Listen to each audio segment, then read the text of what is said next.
Don't fair the answer is here. आप सभी का सुपर कंसेप्ट क्लासेस में स्वागत है।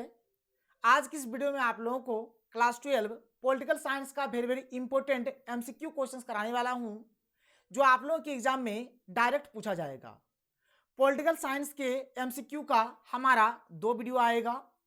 एक वीडियो में हम लोग फर्स्ट बुक के एमसीक्यू क्वेश्चंस को करेंगे और एक वीडियो में हम लोग सेकंड बुक के एमसीक्यू क्वेश्चंस को करेंगे।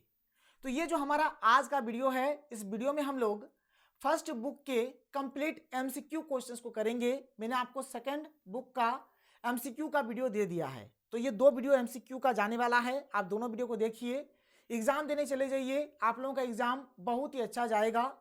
और सब्जेक्टिव भी मैंने आप लोगों को करा दिया है, आप लोग देख लीजिए। तो चलिए शुरू करते हैं और एक एक करके हर एक क्वेश्चन को देख लेते हैं। हमारे पास जो सबसे पहला चैप्टर है, जिसका नाम है दो ध्रुवीयता का अंत। अगर आप लोगों ने इसका सब्जेक्टिव वाला वीडियो देखा होगा तो आप बहुत सारे ऑब्जेक्टिव क्वेश्चंस को यहीं से बना देंगे।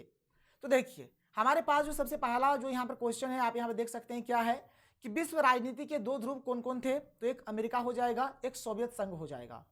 शॉक थेरेपी का मॉडल किस पर लागू किया गया? तो साम्यवादी देशों पर लागू किया गया था। दूसरी दुनिया में निम्नलिखित में से कौन सा देश नहीं था? तो अमेरिका हमारा दूसरी दुनिया में नहीं था, अमेरिका हमारा पहली दुनिया में था और दूसरी दुनिया में हमारा सोवियत संघ था।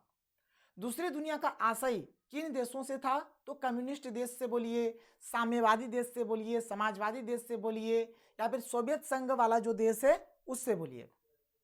सोवियत संघ के विभाजन के बाद रूस का प्रथम निर्वाचित राष्ट्रपति कौन था? तो बोरिस येल्त्सिन हो जाएगा।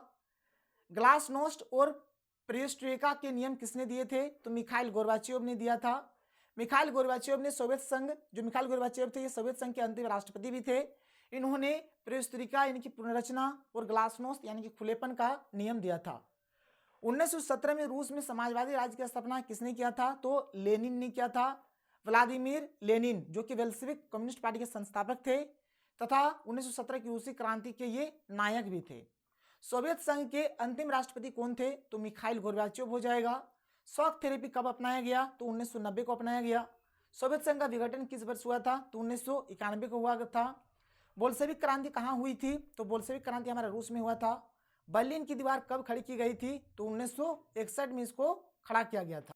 तो बर्लिन की दीवार को यहाँ पर 1961 में खड़ा किया गया था। बर्लिन की दीवार कब गिराई गई थी? तो 1989 को इसको गिरा दिया गया था। रूस की साम्यवादी क्रांति सन ईस्वी में हुई, कब हुआ था? तो 1917 को हुआ था। सोवियत राजनीति प्रणाली किस विचारधारा पर आधारित था? तो समाजवादी बोलिए चाहे साम्यवादी बोलिए, दोनों एक ही है। बर्लिन की दीवार का गिरना किसके अंत का प्रतीक था? तो शीत युद्ध के अंत का प्रतीक था। 1917 में रूस में समाजवादी राज्य की स्थापना किसने किया था? तो लेनिन ने किया था। स्वतंत्र राज्यों के राष्ट्रकुल की स्थापना किसने किया था? तो येल्त्सिन ने किया था, येल्त्सिन। वर्षा संधि को सबसे पहले किस राज्य ने छोड़ा? तो अल्बानिया ने छोड़ा था। 1975 में यूरोप में सुरक्षा और सहयोग सम्मेलन कहाँ हुआ? तो हेलसिंकी में हुआ था। सोवियत संघ का विघटन कब हुआ? तो सोवियत संघ का विघटन 1991 में हुआ था। संघाई सहयोग संगठन में कितने देश शामिल है? तो इसमें 8 देश शामिल है। स्टेलिन संविधान कब लागू हुआ? तो 1936 में लागू हुआ था।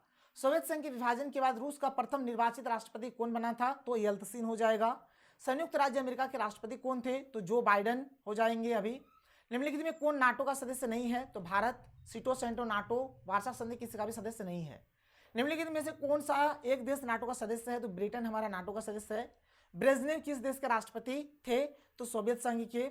1991 में सोवियत संघ के विघटन के उपरांत कौन सा देश महाशक्ति के रूप में उभरा? तो अमेरिका महाशक्ति के रूप में उभरता है। 1955 के वार्सा संधि में कौन सा देश सदस्य नहीं था? तो पश्चिमी जर्मनी हो जाएगा। जर्मनी का एकीकरण कब हुआ था? तो 1990 में हुआ था।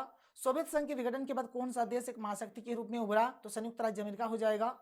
अगला चैप्टर जिसका नाम है सत्ता के वैकल्पिक केंद्र। पहला क्वेश्चन, आसियान की स्थापना कब हुई थी? तो 1967 को हुआ था। अब देखिए, ये मैंने आप लोगों को बताया था कि विलाई करे म्याऊ म्याऊ, ठीक है, विलाई करे म्याऊ म्याऊ, ये मैंने आप लोगों को ट्रिक भी बताया था। तो आप देख लीजिए इसमें कितने सदस्य थे। शुरू में इसमें 5 देश इसके सदस्य थे, Malaysia, Indonesia, Thailand, Singapore, Philippines, ठीक है, मतलब ये थे। फिर यहाँ पर देखिए Brunei, Vietnam, Laos, Myanmar, Cambodia, ये सब के सब यहाँ पर इसके सदस्य है। थाईलैंड की राजधानी बैंकॉक में इसका मुख्यालय है। इसमें टोटल इसमें जो है 5 देश इसके सदस्य है। इस बात को आप लोग याद रखेंगे, कोई दिक्कत कोई प्रॉब्लम नहीं है। आगे चलिए, निम्नलिखित में से कौन आसियान का सदस्य है? देखिए ये क्वेश्चन पक्का आपको पूछा जाएगा। तो कौन सदस्य है? तो सदस्य है हमारा इंडोनेशिया। सिया मैंने आप लोगों को बताया था इंडोनेशिया। इंडोनेशिया मलेशिया दोनों है, इंडोनेशिया हो जाएगा। निम्नलिखित में से कौन देश 7 पार्टी अलायंस में नहीं था? तो श्रीलंका हो जाएगा। किस देश में अभी भी राजतंत्र है? तो भूटान में अभी भी राजतंत्र है। सन 1978 में ओपन डोर मुक्त द्वार की नीति किसने चलाई? तो देंग सियाओपिंग ने। और चीन ने सबसे पहले मुक्त द्वार की नीति को अपनाया था। यूरोपीय संसद का पहला प्रत्यक्ष चुनाव कब हुआ था? तो 1979 में हुआ था। इनमें से किसने खुले द्वार की नीति अपनाई? तो चीन ने अपनाया था। यूरोपीय संघ की स्थापना कब हुई? तो यहाँ पर 1993 में हुआ था। कौन सा वर्ष भारत चीन मित्रता वर्ष के रूप में मनाया गया? तो 2006 हो जाएगा। साम्यवादी चीन का उदय कब हुआ? तो 1949 में। सार्क अथवा दक्षिण क्या है? तो यह दक्षिण एशिया क्षेत्रीय सहयोगी संगठन अथवा संघ है। आसियान वे या फिर आसियान शैली क्या है? तो आसियान सदस्यों की अनौपचारिक और सहयोगपूर्ण कामकाज का जो स्वरूप है इसी को आसियान वे या फिर आसियान शैली बोला जाता है। यूरोपीय आर्थिक समुदाय की स्थापना कब हुई थी? तो 1957 को हुआ था। यूरोपीय आर्थिक समुदाय का नाम अब क्या है? तो इसका नाम अब यूरोपीय संघ कर दिया गया है। चीन विश्व व्यापार संगठन में कब शामिल हुआ? तो 2001 में शामिल हुआ। भारत और चीन के बीच युद्ध कब हुआ था? तो 1962 को हुआ था। चीन ने 1972 में किसके साथ दो तरफा संबंध शुरू करके अपना एकांतवाद समाप्त किया? तो अमेरिका हो जाएगा। यहाँ पर एक ध्रुवीय विश्व किस देश के प्रभुत्व का परिचायक है? तो संयुक्त राज्य अमेरिका हो जाएगा। 1957 में अपनी स्थापना के समय यूरोपीय संघ का नाम क्या था? तो इसका नाम था यूरोपीय आर्थिक समुदाय। किस देश के साथ भारत ने मित्रता और व्यापार की संधि की जिसकी प्रस्तावना में पंचशील के सूत्र रखे हुए हैं? तो चीन हो जाएगा इसका हमारा। देश के पहले पीएम पंडित जवाहरलाल नेहरू ने चीन के साथ मजबूत रिश्तों के लिए पंचशील का सिद्धांत दिया था। कौन सा देश गाजर और छड़ी की नीति का अनुकरणकर्ता कहा जाता है? तो चीन हो जाएगा। किस प्रधानमंत्री ने भारत के चीन के साथ टूटे संबंधों को सुधारने का कदम उठाया? तो राजीव गांधी हो जाएगा। कौन सा वर्ष भारत चीन मित्रता वर्ष के रूप में मनाया गया? तो 2006 हो जाएगा। यूरोपीय संघ की स्थापना कब हुई? तो 1957 हो जाएगा। भाई ये जो दो डेट है ना, ये जो यूरोपीय संघ यूरोपीय आर्थिक समुदाय, इसमें कंफ्यूजन आपका हो सकता है। जो मैंने आपको सब्जेक्टिव में क्लियर करा दिया है कि आप क्या बोलोगे क्या नहीं बोलोगे, इसलिए सब्जेक्टिव वाला वीडियो आप लोग जरूर देख लो। वर्तमान में कौन आसियान का सदस्य राष्ट्र नहीं है? तो भाई देखो सिया ये है, और पीस 2 पीस मैंने बताया था, फिलीपींस भी है, अल्जीरिया नहीं है। भाई आप ट्रिक याद करो जो मैंने आपको सब्जेक्टिव में बताया था। देखो सिया और ये जो पीस है ये हमारा सदस्य है, ये अल्जीरिया हमारा सदस्य नहीं है। तो अल्जीरिया हो जाएगा हमारा इसका राइट आंसर। देखिए हमारे पास अगला जो क्वेश्चन है, अगला क्वेश्चन हमारे पास क्या है, आप देख सकते हैं अगला क्वेश्चन हमारे पास क्या है। निम्नलिखित में से कौन सा देश आसियान का सदस्य नहीं है? तो श्रीलंका आसियान का सदस्य नहीं है। एशिया का कौन सा देश है जो 8 समूह का सदस्य ग्रुप 8 का सदस्य है? तो जापान हमारा ग्रुप 8 का सदस्य है। ग्रुप 8 में आप देख लीजिए कौन कौन है। Canada, France, Germany, Italy, Japan, रूस, यूनाइटेड किंगडम और संयुक्त राज्य अमेरिका। साप्टा समझौते पर किस वर्ष हस्ताक्षर हुए? 2004 में हुआ था। आसियान को मुक्त व्यापार क्षेत्र बनाने का निर्णय लिया गया, तो 2003 में लिया गया। आसियान आर्थिक समुदाय का उद्देश्य क्या है? तो ये सब के सब हो जाएंगे, उपयुक्त सभी हो जाएगा। निम्नलिखित में से कौन आसियान का सदस्य है? तो इंडोनेशिया हो जाएगा। निम्नलिखित में से किस देश ने खुले द्वार की नीति अपनाई? तो चीन ने अपनाया था। यूरो क्या है? तो यूरोपीय संघ के सदस्यों की जो मुद्रा है ये हमारा यूरो है, ठीक है। जर्मनी का एकीकरण हमारा 1990 में हुआ है।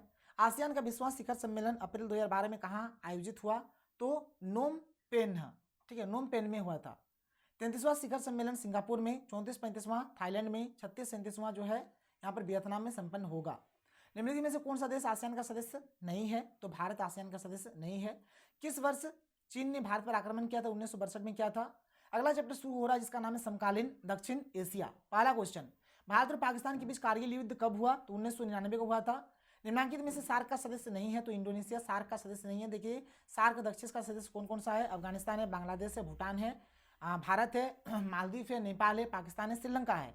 ये मैंने आप लोगों को ट्रिक बताया था। अप्रैल 2007 में संघ के 14वें शिखर सम्मेलन में अफगानिस्तान इसका 8वां सदस्य बन गया। 1972 का शिमला समझौता किन 2 देशों के बीच हुआ था? तो भारत और पाकिस्तान के बीच हुआ था। शिमला समझौता भारत के प्रधानमंत्री इंदिरा गांधी और पाकिस्तान के राष्ट्रपति जुल्फिकार अली भुट्टो के बीच हुआ था। किस देश ने सन 1991 में पूरब की ओर चलो की नीति अपनाई? तो भारत ने अपनाया था। लिट्टे कहाँ का एक आतंकवादी संगठन है? तो श्रीलंका का है। किस देश को दक्षिण एशिया का अंग नहीं माना जाता है? तो चीन को दक्षिण एशिया का अंग नहीं माना जाता है। दक्षिण का पहला सम्मेलन किस देश में हुआ था? बांग्लादेश में हुआ था। पहला सम्मेलन बांग्लादेश की राजधानी ढाका में हुआ था। अभी दक्षिण में कुल कितने सदस्य है? तो 8 अभी इसमें सदस्य है। साप्टा समझौते पर किस वर्ष हस्ताक्षर हुए? तो 2004 में हुआ था। किस प्रधानमंत्री ने 1991 में पूरब की ओर देखो की नीति का प्रारंभ किया था? तो नरसिम्हा राव हो जाएगा। भारत और चीन के बीच सीमा विवाद कब हुआ था? तो 1962 में हुआ था। दक्षिण का मुख्यालय कहाँ है? तो काठमांडू में है, जो कि नेपाल में है। निम्नलिखित में से कौन देश सार्क का सदस्य नहीं है? तो म्यांमार सार्क का सदस्य नहीं है। शेख मुजीबुर किस देश के प्रधानमंत्री थे? तो बांग्लादेश हो जाएगा। दक्षिण एशियाई देशों में सैनिक शासन सबसे पहले किस देश में स्थापित हुआ था? तो पाकिस्तान में। भारत से शांति सेना श्रीलंका कब भेजी गई थी? तो 1987 को भेजा गया था। प्रधानमंत्री लाल बहादुर शास्त्री द्वारा भारत और पाकिस्तान के बीच किस समझौते पर हस्ताक्षर किए थे? तो ताशकंद समझौता, जो कि 1966 में हमारा हुआ था। ठीक है, 10 जनवरी 1966 को हुआ था भारत और पाकिस्तान के बीच। यह एक शांति समझौता था। प्रधानमंत्री इंदिरा गांधी द्वारा किस समझौते पर हस्ताक्षर किया गया? तो शिमला समझौता, जो कि 1972 में हुआ था। 1971 का भारत पाकिस्तान युद्ध के बाद भारत के शिमला में एक संधि पर हस्ताक्षर हुए। इस शिमला समझौता कहते हैं। इसमें भारत की तरफ से इंदिरा गांधी और पाकिस्तान की तरफ से जुल्फिकार अली भुट्टो शामिल थे। दक्षिण एशिया में कौन कौन से देश शामिल है? तो ये आप देख लो, इतना सारा देश हमारा इसमें शामिल है। ठीक है, दक्षिण एशिया का सबसे बड़ा देश कौन सा है? तो भारत हो जाएगा। बांग्लादेश को स्वतंत्रता कब मिली? तो मार्च 1971 में मिला है। कौन सा देश लिट्टे की आतंकवादी गतिविधियों से प्रभावित रहा है? तो श्रीलंका हो जाएगा। सैनिक शासन को हटाने हेतु किस देश में लोकतंत्र बहाली आंदोलन चला? तो पाकिस्तान हो जाएगा। 2007 में किस देश को दक्षिण में शामिल किया गया? तो अफगानिस्तान हो जाएगा। दक्षिण एशिया का कौन सा राज्य नस्लीय उग्रवाद से पीड़ित है? तो श्रीलंका हो जाएगा। दक्षिण का पहला सम्मेलन कहाँ हुआ था? बांग्लादेश के ढाका में हुआ था। दक्षिण एशिया के किस राज्य में माओवादियों ने उथल पुथल मचाई है? तो नेपाल हो जाएगा। दक्षिण में कुल कितने देश है? तो 8 इसमें देश इसका सदस्य है। अभी तक दक्षिण का सम्मेलन किस सदस्य राज्य में नहीं हुआ है? तो अफगानिस्तान में अभी तक नहीं हुआ है। 1972 का शिमला समझौता किन दो देशों के बीच हुआ है? तो भारत और पाकिस्तान के बीच हुआ है। दक्षिण एशिया में कौन सा धर्म सापेक्ष राज्य है? तो पाकिस्तान हो जाएगा। पंचायत व्यवस्था किस राज्य में स्थापित की गई थी? तो नेपाल हो जाएगा। लेटे किस देश में एक आतंकवादी संगठन है? तो श्रीलंका हो जाएगा। दक्षिण की स्थापना कब हुई? तो 1985 में हुआ है। दक्षिण एशिया के किस देश के प्रधानमंत्री को उसके उत्तराधिकारी ने अपदस्थ कर फांसी की सजा दी? तो पाकिस्तान हो जाएगा। निम्नलिखित में से कौन सार्क का सदस्य नहीं है? तो इंडोनेशिया हो जाएगा। भारत परमाणु अप्रसार संधि पर हस्ताक्षर क्यों नहीं करता है? तो भारत को यह भेदभावपूर्ण लगता है, इसीलिए। ठीक है, चीन ने विदेश व्यापार हेतु खुले द्वार की नीति कब अपनाई? तो 1978 में अपनाया है। खुले द्वार की नीति किसने अपनाया है? चीन ने सबसे पहले, और 1978 में। दक्षिण का मुख्यालय कहाँ है? काठमांडू नेपाल में है। निम्नलिखित में से कौन सा देश सार्क का सदस्य है? तो भारत सार्क का सदस्य है। भारत और बांग्लादेश के बीच फरक्का समझौते पर हस्ताक्षर कब हुआ था? तो 1996 में हुआ था। बांग्लादेश को भारत ने कब मान्यता दी? तो 1971 में दिया था। 2014 में भारत चीन संबंध सुधारने की ओर किस भारतीय प्रधानमंत्री ने पहल की? तो नरेंद्र मोदी हो जाएगा। किस दक्षिण एशियाई देश में संवैधानिक संकट है? तो पाकिस्तान हो जाएगा। नेशनल कॉन्फ्रेंस पार्टी किस राज्य में सक्रिय है? तो जम्मू तथा कश्मीर हो जाएगा। बांग्लादेश कब अस्तित्व में आया? तो 1971 में अस्तित्व में आया। 1972 में भारत पाक के बीच हुए समझौतों को क्या कहते हैं? तो शिमला समझौता कहते हैं। 18वां सार्क सम्मेलन कहाँ हुआ था? तो काठमांडू में हुआ था। सार्क का मुख्यालय कहाँ है? तो काठमांडू में है। निम्नलिखित में से कौन सा देश सार्क का सदस्य नहीं है? तो म्यांमार हो जाएगा। सार्क का गठन कब हुआ था? तो 1985 में हुआ था। अगला चैप्टर है अंतर्राष्ट्रीय संगठन। ठीक है, जिसको यूएनओ या फिर यूएन यूनाइटेड नेशंस ऑर्गेनाइजेशन बोला जाता है। इसका स्थापना 24 अक्टूबर 1945 को हुआ था। इसका मुख्यालय जो है अमेरिका के न्यूयॉर्क शहर में स्थित है, और भारत इसका सदस्य 30 अक्टूबर 1945 को बना था। और ये जो हमारा संयुक्त राष्ट्र संघ जो है ना, इसमें हमारा एक सुरक्षा परिषद है। सुरक्षा परिषद में टोटल हमारे 15 सदस्य होते हैं। 15 में से 5 हमारा स्थायी सदस्य होता है और 10 हमारा अस्थायी सदस्य होता है। और ये जो अस्थायी सदस्य होता है इसको 2 वर्ष के लिए चुना जाता है। और ये जो 5 हमारा स्थायी सदस्य है इसके पास वीटो पावर है। और ये 5 जो हमारे देश है, इसका एक ट्रिक है नाम याद करने का। आप याद रखिएगा रूस का फेस, क्या याद रखिएगा? रूस का फेस, FACE। तो रूस से रूस हो गया, F से फ्रांस हो गया, A से अमेरिका हो गया, C से चाइना हो गया और E से इंग्लैंड हो गया।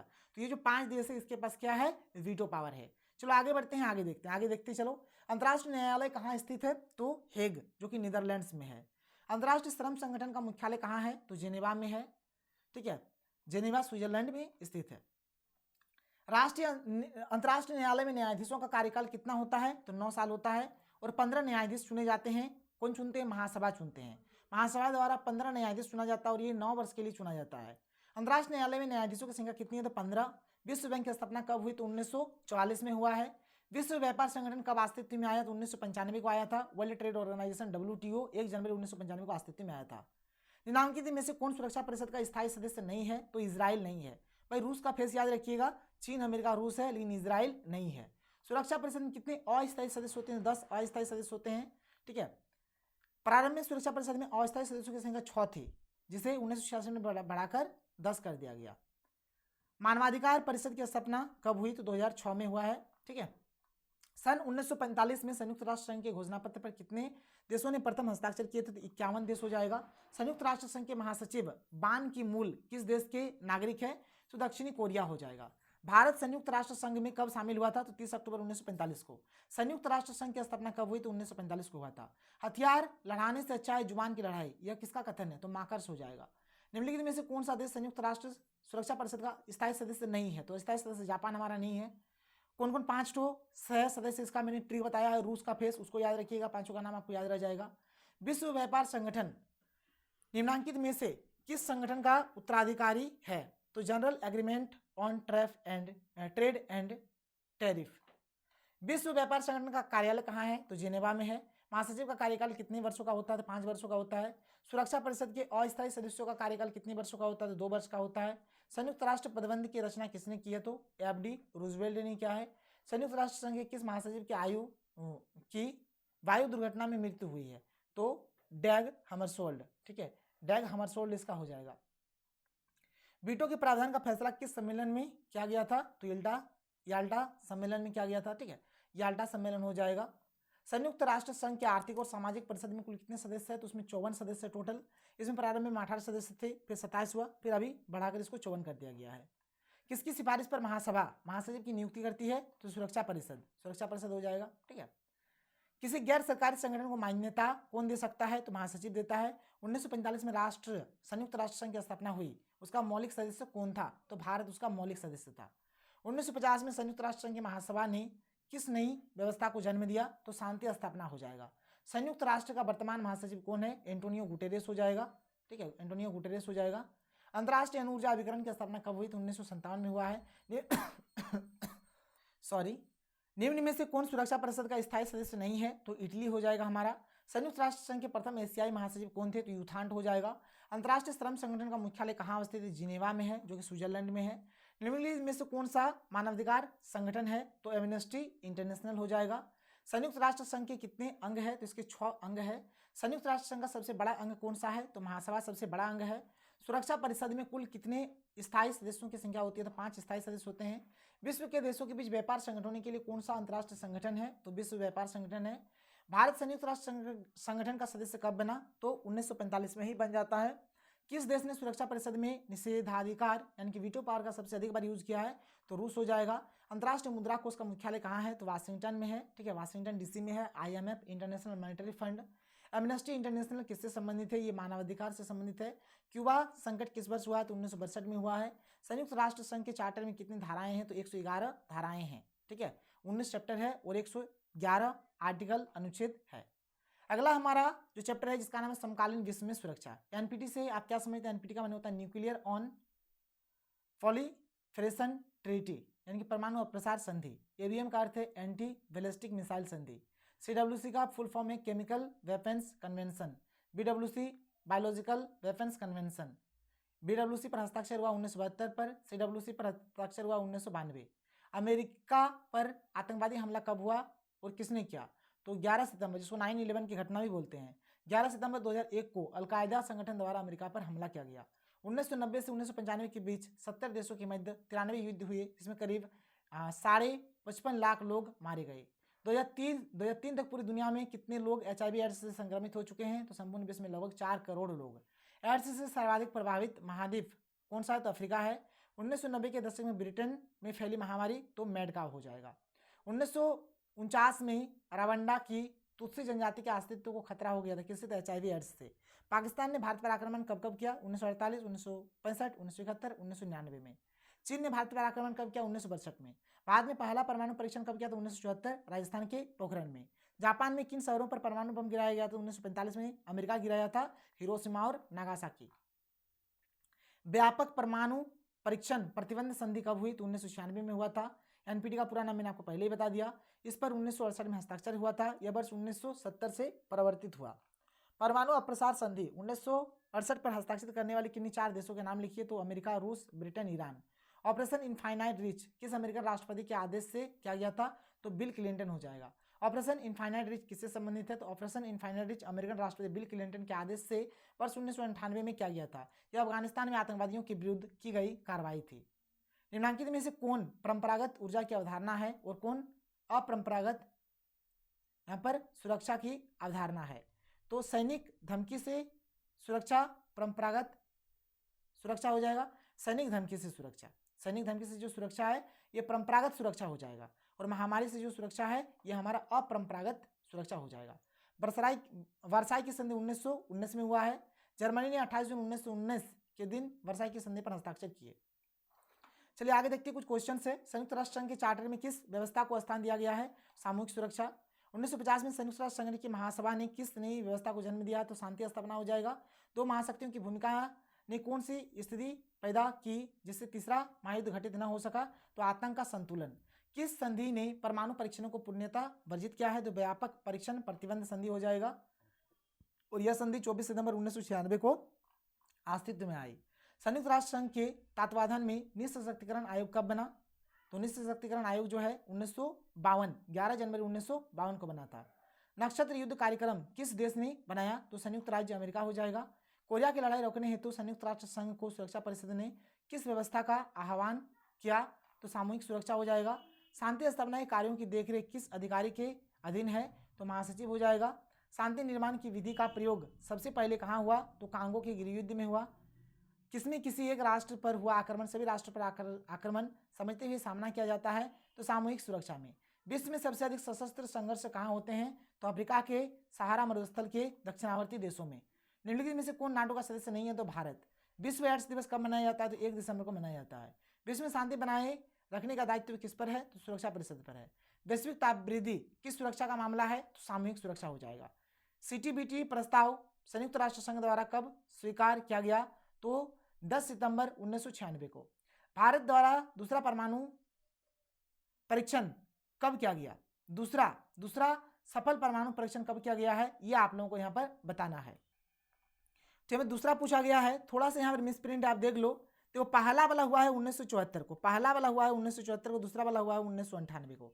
ये यहाँ पर ये थोड़ा गलत है, ये ऑप्शन 4 इसका सही हो जाएगा। 1998 दूसरा परमाणु परीक्षण कब हुआ है? 1998 में हुआ है, याद रखिएगा। अगला चैप्टर है पर्यावरण एवं प्राकृतिक संसाधन। पहला क्वेश्चन, पर्यावरण की सुरक्षा के लिए सबसे पहला अंतर्राष्ट्रीय सम्मेलन कहाँ हुआ था? तो स्टॉकहोम में हुआ था, जो कि स्वीडन में है। साक्षी त्रासदी का सूत्र किसने दिया? तो गैरेट हार्डी ने दिया है। मेधा पाटकर का नाम किस आंदोलन से जुड़ा है? तो नर्मदा बचाओ आंदोलन हो जाएगा।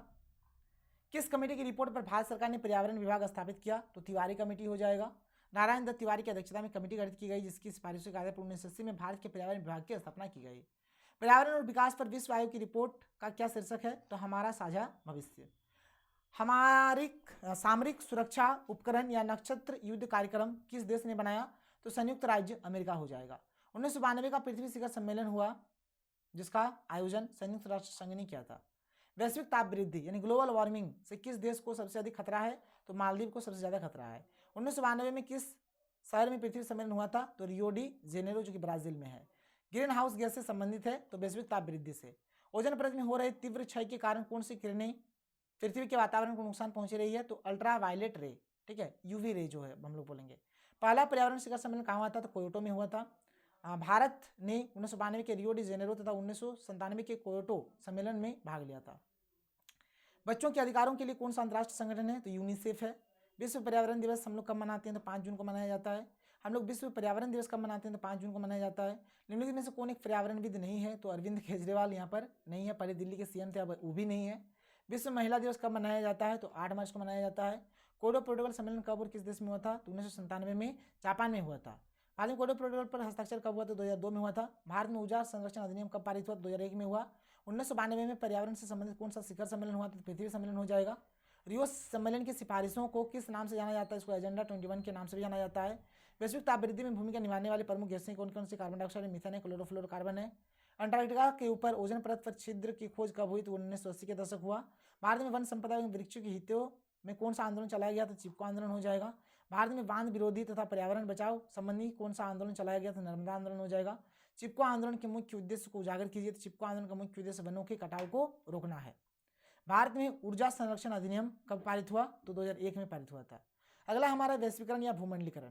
मैंने आपको सब्जेक्टिव में बताया है, चलो क्वेश्चंस देखते हैं। कौन भूमंडलीकरण का आलोचक नहीं है? तो मनमोहन सिंह हो जाएगा। किसने कहा कि साम्राज्यवाद पूंजीवाद का अंतिम चरण है? तो V.I. लेनिन ने कहा है। भूमंडलीकरण किस विचारधारा पर टिका है? तो उदारवाद की विचारधारा पर टिका है। विश्व के संदर्भ में सोचो, देश के हित में करो, यह सूत्र किसने दिया है? तो मनमोहन सिंह ने दिया है। किसने कहा कि भूमंडलीकरण विशिष्टवाद या सार्वभौमिकरण या सार्वभौमवाद का विशिष्टीकरण है? तो रॉबर्टसन हो जाएगा। भारत में नई आर्थिक नीति की शुरुआत किस प्रधानमंत्री ने की थी? तो नरसिम्हा राव हो जाएगा इसका। मानवाधिकार की सार्वभौमिक घोषणा कब की गई? तो 1948 में किया गया। वैश्वीकरण का प्रभाव बहुआयामी अवधारणा है। वैश्वीकरण के कारण पूरी दुनिया के व्यापार में क्या हुई? वृद्धि हुई है। वर्ल्ड सोशल फोरम की प्रथम बैठक 2001 में कहाँ हुई थी? तो ब्राजील में हुआ था। ठीक है, ब्राजील में हुआ था।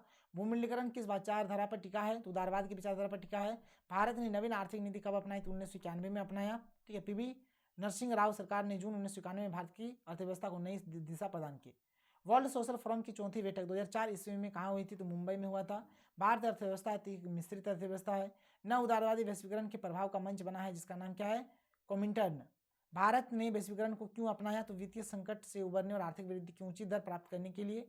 वैश्वीकरण की नीति से सबसे अधिक प्रभावित हुआ है कौन? तो गरीब प्रभावित हुआ है। तो यहाँ पर ये जो हमारा MCQ का सीरीज था खत्म हो जाता है। आप लोग बढ़िया से एग्जाम दो। आप सभी को एग्जाम के लिए बेस्ट ऑफ लक। मिलते हैं हम लोग अगले वीडियो में। Thank you. जय हिंद।